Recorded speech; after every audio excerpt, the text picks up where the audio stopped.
Hello! Today I will show you how to fix Google Play Store stuck on pending. To start, go to Settings.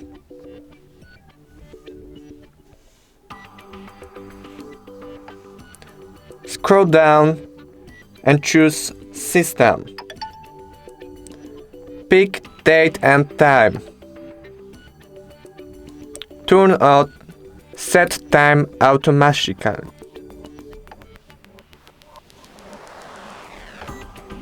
Now go to Play Store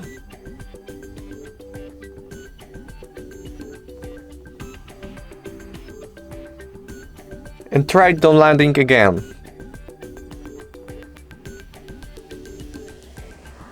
As you see, there's no more problem.